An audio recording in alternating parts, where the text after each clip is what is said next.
Hello everyone and welcome back to another Anything Joe's Unboxing. My name is Greg Engel and I might be the most excited unboxer that you're going to see today. Today we're going to take a look at the entire Super 7 Reaction Plus 4-figure Wave 4 assortment, which is primarily based on the animated movie. The Super 7 Reaction Plus line has been primarily focusing in on cartoon episodes, and we've been getting a lot of stuff that we've never gotten in vintage figure form before. I'm a really big fan of this line. I think it's a real unsung hero of what's coming out in the G.I. Joe world right now, and I'm here to prove it to you. I've got a lot of good stuff to look at. We're going to compare this big lob to the original Collectors Club, or the mail order club one that came in. I've even got a customized vintage Pythona that I've had for many years, and we're going to see how that stacks up as well, just for fun. So let's tear these bad boys open and see how they stack up. First figure in the wave is, of course, a Snake Eyes. I figured we would just go ahead and get this guy out of the way. This Snake Eyes is made using the same style of Cobra Commander, where he's supposed to have a coat on, but it's just kind of been painted on. And I'm not saying that's what they wouldn't have done back then, but man, I sure think we should have moved past it by now. We talk a lot about the art because we had a six-fingered Wild Bill, and I'm sure they made sure that there was no more of that. But in terms of AI art, I'm still having a hard time wrapping my head around whether this is drawn by a real person. More so because no artist has come forward and claimed credit for any of these.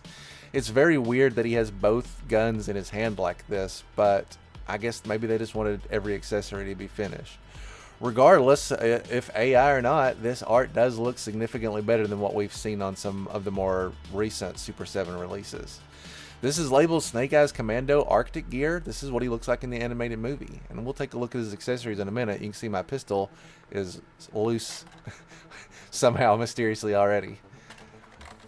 On the back of the card, you can see all the figures that we've had to date so far. This is our third Snake Eyes, if you don't count any of the other exclusives, but we've gotten some real winners like the Retro Cover Girl, a Fatal Fluffy I've wanted pretty much forever.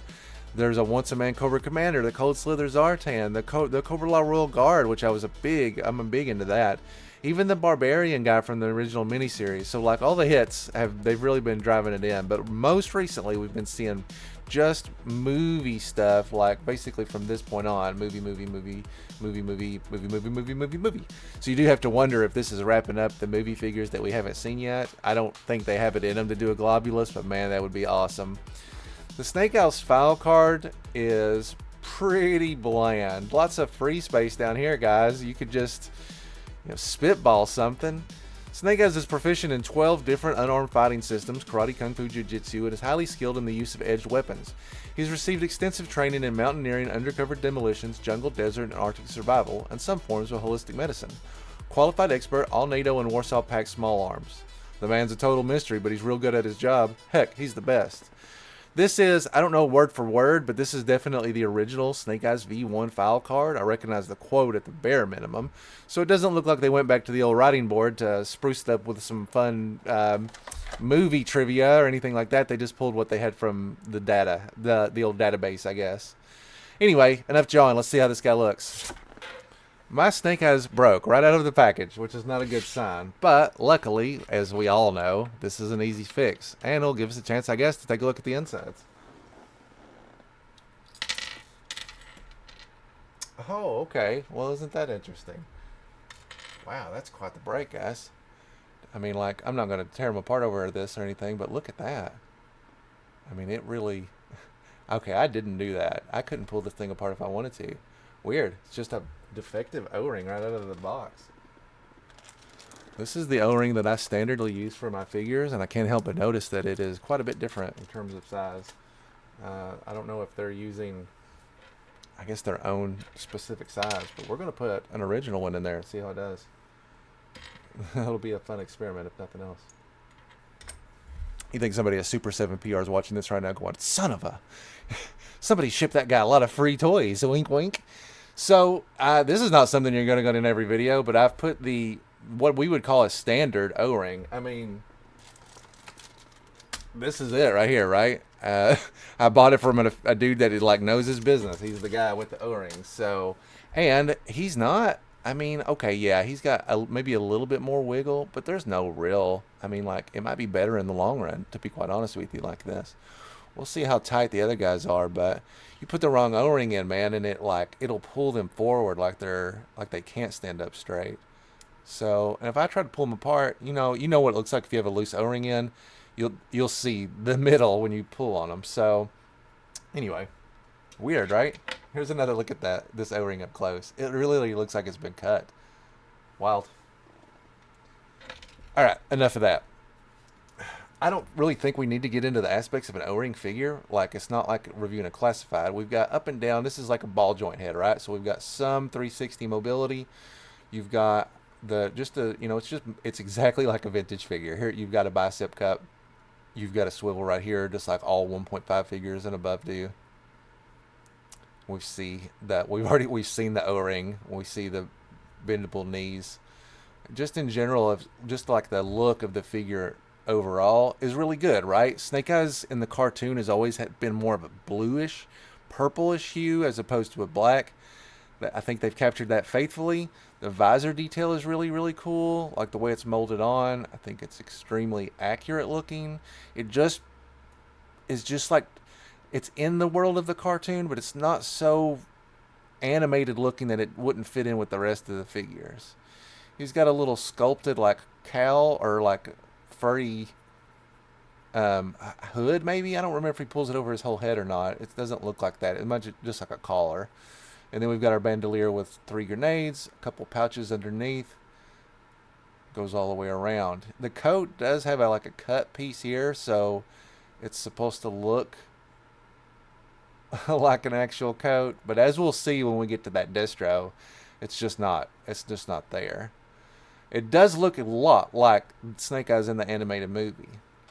The 2 accessories that are included with this Snake Eyes are a cartoon accurate laser rifle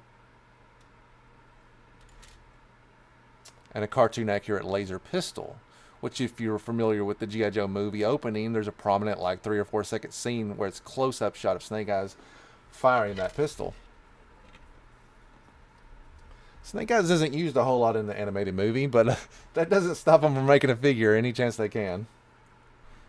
Pretty snug fit in the hand. I, as a young man, have always tucked the stock under their elbow like this because it just helps them hold their gun forward. I don't know, that's probably not a unique thing to me. And then pistols that you couldn't face forward, I didn't use at all because it drove me crazy. This is a good figure, but I didn't need it, quite frankly. I mean, I was already just going to go ahead and get the whole wave, but let's be honest, surely the sales data shows that this is not what the fan base that's purchasing these is interested in. I have to assume that the primary demographic for these figures is me and people like me. And we've got our fill of Snake Eyes now, guys. Thanks so much. There's so many other great guys I want to see not hold a spot on the roster than Snake Eyes. Next up is Destro. Everything from here on out, at least in the box, I think is a slam dunk, and I'm only going to ramp up as we get through to them. The card art on this is not as good as the Snake Eyes. It doesn't look horrible, but mine's got some wear on it anyway. I can't help but notice that they are cleverly hiding the hands more and more on these, as if to say, we don't know what you're talking about. They have the perfect amount of fingers behind there. No need to look at the checklist on these, but let's take a look at the file card. Arctic weapons supplier Destro. Destro is the faceless power behind Mars Military Armaments Research System, largest manufacturer of state-of-the-art weaponry. To Destro, war is man's most natural state. The fittest survive and the greatest technological advances are made. He maintains a luxurious lifestyle around the world. Destro provides high-tech arms to any side able to meet his price and will incite war where it does not exist. He dons his silver battle mask, a family tradition, and enters battle himself, either with Cobra or against them if it's better for business. Destro respects the G.I. Joe team for their combat skills and expertise, but abhors them for wasting such skills to maintain peace. He's totally dedicated to seeing them undermined, subverted, or destroyed. This is again a Destro V1 file card, at least, if not verbatim, very closely. Let's take a look at him out of the box. We've seen the overall posability, and you've had your whole life to investigate the posability of a vintage figure. So going forward, I'm only going to look at stuff that might restrict movability or anything that's just unique to that figure. For example, this huge red collar, which I love, is definitely going to impede the motion of this head. He's not going to be able to turn all the way around Exorcist style, and even his up and down is pretty limited. I mean, this is as far to the right as I can get him to go, so not substantial. Arms are perfectly fine, you know, it's business as usual. And then his legs are going to have some limited movability, some very limited movability, because the coat itself is going to kind of impede how the knees move. A worthwhile trade compared to that Snake Eyes, though. Let's take a look at Destro up close. Cobra Commander. So the detailing on this Destro is awesome. It's just like his I'm not wearing a mask. My whole dang head is silver, and don't overthink it. But it goes all the way around. Yes, there's no sign that this is a mask in any way. It looks like the T1000 vac metal all over him, which is cartoon accurate. This whole outfit, for the limited amount it's used, is cartoon accurate to the movie. When Destro's in the snow, this is what he's wearing. Just like there's a Mindbender Arctic outfit, a Cobra Commander Arctic outfit. They're fashionistas, baby. They know what they're doing. This Destro also has metal gloves, which is kind of an unusual touch for me. I don't normally think of Destro having like metallic gloves, but I'd have to rewatch the animated movie, and I never really need a good reason not to see if that also holds up. But I'm going to assume that yes, that's more accurate than what is in my mind. So the cape that like is the long coat is great. It's like a vinyl, like, this makes me think old Obi-Wan Star Wars toy, which is exactly what you would want. It's got this little cut in the back, so you can make him move when you want to, but we are definitely trading the look for the accessibility and posability, which is that's my preference personally, because I think the Snake Eyes and the Cobra Commander are lacking, and this one really puts a shame to it. So we've got the red collar, which is awesome. Like, it's a carryover from the V1 Destro look. Like, that's one of his big signature things. And he's got the little like button-up peacock look. His belt buckle is, I don't really know what that's supposed to be. I would have expected like a Mars logo, but it's really just kind of a weird upside down Lego block or something. If I had to guess, I'd say that when they were animating the movie, they just were like, throw something on there, knowing how the movie would come together sometimes. But maybe this is something I'm just not knowing. If you recognize this logo, please leave a comment. Let me know what it is, because I just am not sure. Maybe that is a Mars logo. It looks like a Space Invader. Interesting. Destro is only included with one accessory, and it is also a small animated accurate laser pistol. It fits in his hand like all pistols of that they do, poorly. Is he shooting at you? No, he's mad at a bird, but he does hold it well, and that makes it accurate to vintage figures. If I can't say anything else about it. Now things are heating up. It's a good thing I had planned on opening these anyway, because my big lob is very bent. It was not packaged as well as I would have hoped, so just be aware. I bought these directly from Super 7. It could have used a little more packing. But whatever, I'm opening it, so in this case, I don't really care. This big lob art, who he's listed as a G.I. Joe reservist, that is a carryover from when they made either the Collector Club figure or the modern version of him, but they like kind of gave him that title since he didn't get a figure back then. The card art for this is not bad. It looks okay. It doesn't exactly look like Big Lob in the movie, but it looks good enough. Now, Big Lob, of course, has only had the 2 file cards of the 2 other versions that I've mentioned. He did not have an original vintage figure, something that was a huge oversight in my opinion.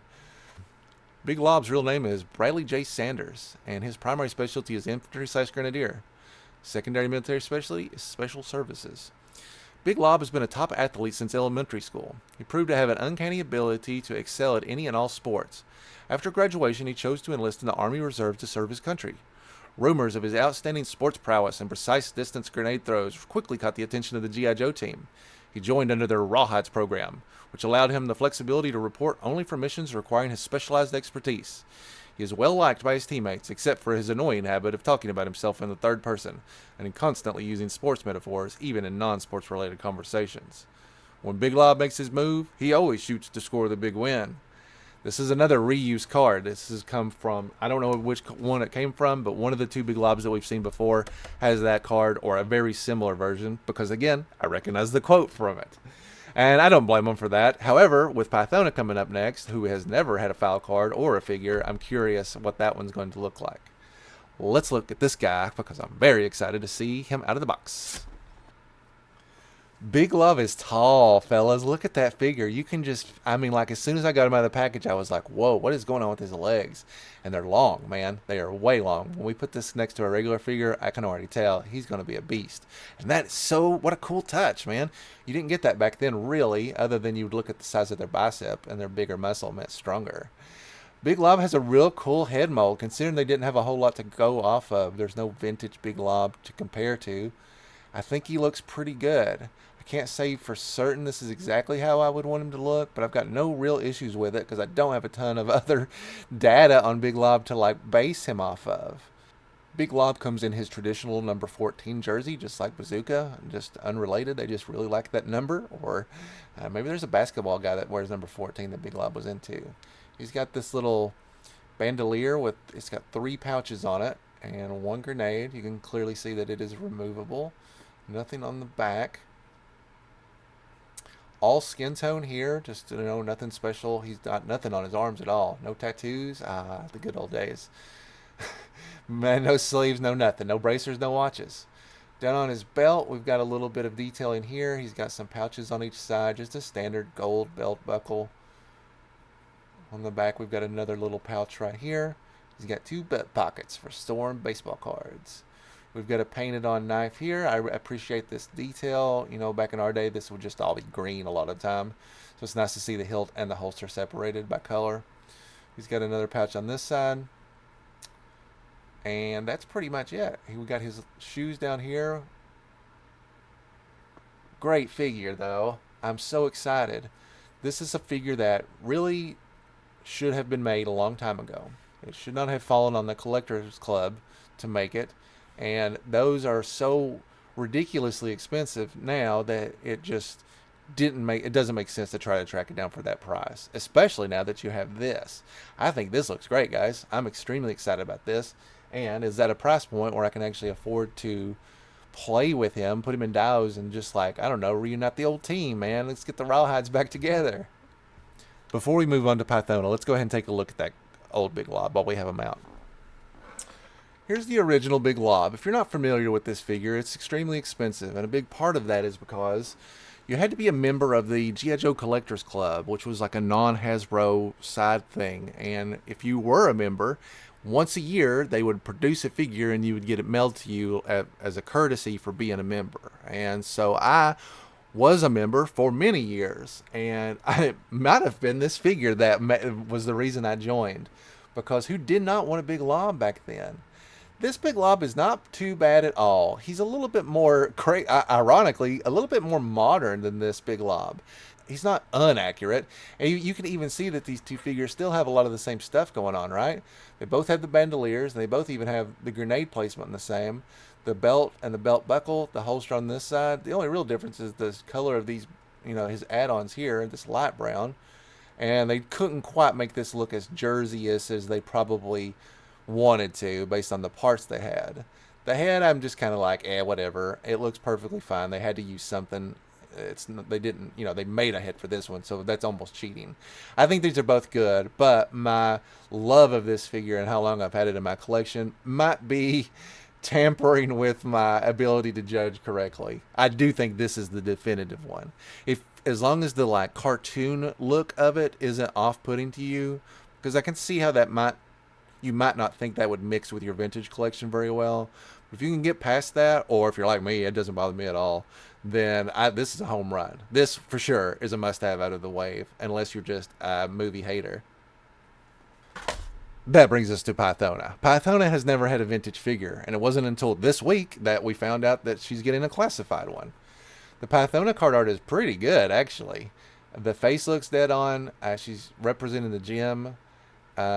She looks like she looks in the movie, and we'll get into the figure in a second. But Pythona is listed as a Cobra Law emissary. Oh, look at that sparse file card. That's what happens when you don't have Larry to write them for you, or I guess anybody. So we've never had a Pythona file card before, so you'll forgive me if I take just an extra second to look at this because I'm a big fan of just stuff like this. Pythona is listed as a Cobra Law emissary. Her file name is unknown. Her primary specialty is Herald. Interesting. Secondary specialty is Assassin, and her birthplace is unknown. You guys could probably just put Cobra Law down there. Just saying. Pythona is the royal messenger of King Globulus. Let me stop you right there. To my knowledge, we don't call him and have never called him King Globulus. So I think that's a pretty big hint that something's going on in Trademark Town if they've locked down the word King Globulus. I have to wonder if that means either the future of this line or the classified line has a quote-unquote King Globulus waiting for us. The royal messenger of King Globulus and the harbinger of destruction to all that encounter her. She's a highly skilled assassin and her stealth and infiltration abilities are unequaled. Her kingdom and its cult-like followers have a burning hatred of humanity, believing the world's natural beauty is being destroyed by modern industrialization. This has set her on a path to spearhead its downfall. Prepare for eternity. You probably could have pulled any of another dozen longer quotes, first of all, to fill that line up. But enough of this nitpicking. Let's take a look at the figure. This is such a cool moment for me, you guys. I don't know if I can name... The only figure I can think of that I've ever wanted more as a kid in a vintage form than Pythona was Dr. Venom. Another figure that woefully got overlooked and should definitely be on the Super 7 list. This figure is pretty great, guys. I have to say, the head... So the face is awesome, right? We've got the little makeup on the side. Her eyes are expertly detailed. Just look great. She's got her lipstick on. She's got her eyeshadow on. Her little, like, crazy, whatever those earrings are.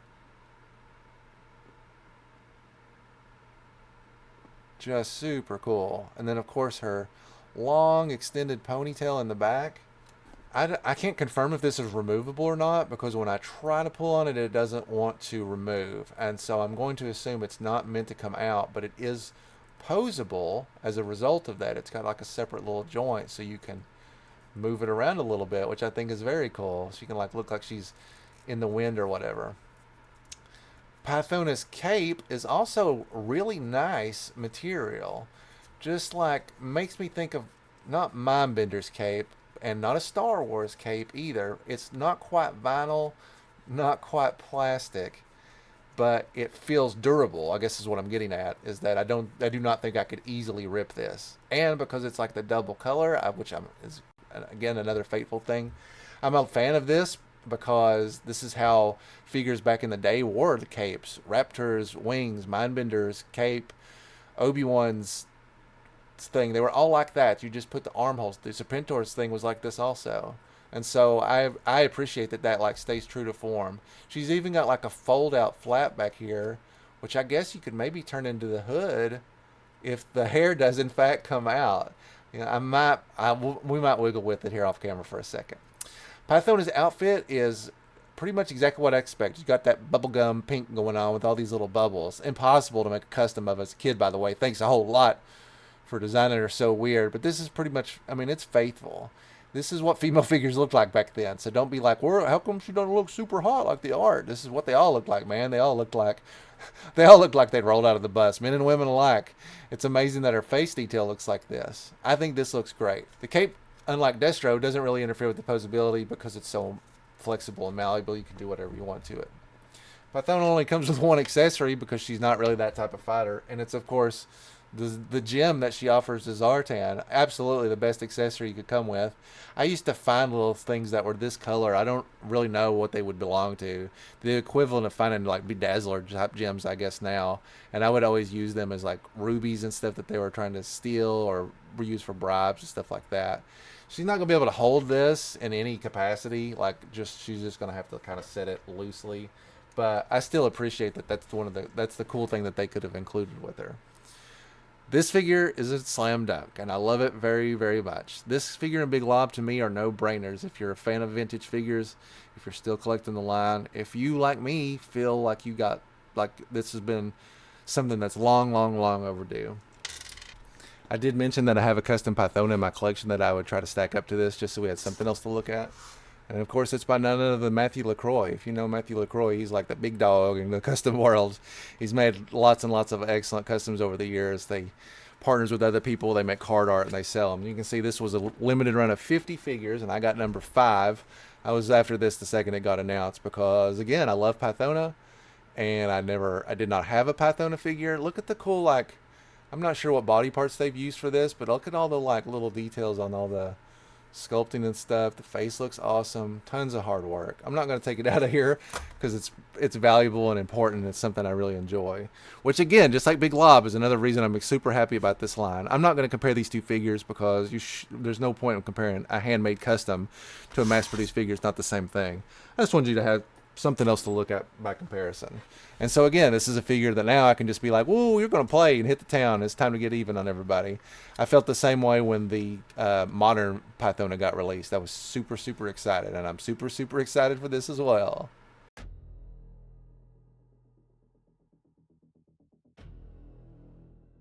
Well, you can complain about whatever you want about these figures. They're too expensive.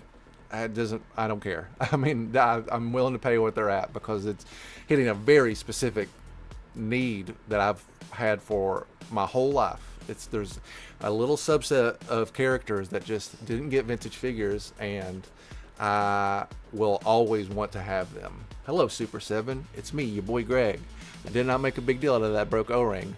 Please make a Dr. Venom for me. Why won't people make Dr. Venom? He's a crucial part of the original run, and I just think he's a great character. I'd love to see, just if we're taking notes, I'd love to see Dr. Venom. I'd love to see Billy of various years. We don't have a Quinn. There's just a lot of stuff out there that we'd see. And if you're going to do cartoon stuff, man, we got a whole world of that stuff that nobody's been messing with. Where's Mara? Where's the Night Raven girl that gets shot down with Slipstream? I don't know why I can't think of it right this second. Where's the Vendo Viper? There's a boatload of cartoon stuff that didn't get figures made because they would only be in one episode.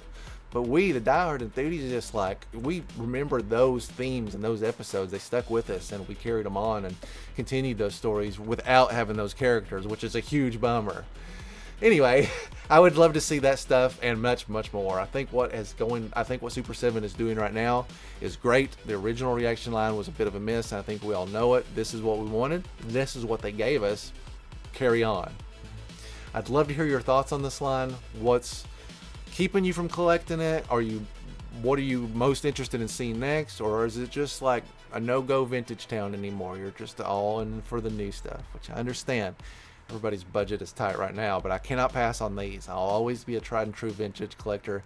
And I think these slot into the vintage collection very easily and very well. They're very, very cool. Anyway, I hope you've enjoyed this look at Wave 5 of Super 7 Reaction Plus. Thanks for watching, and I look forward to talking to you in our next video, where anything's available for discussion here on Anything Joe's.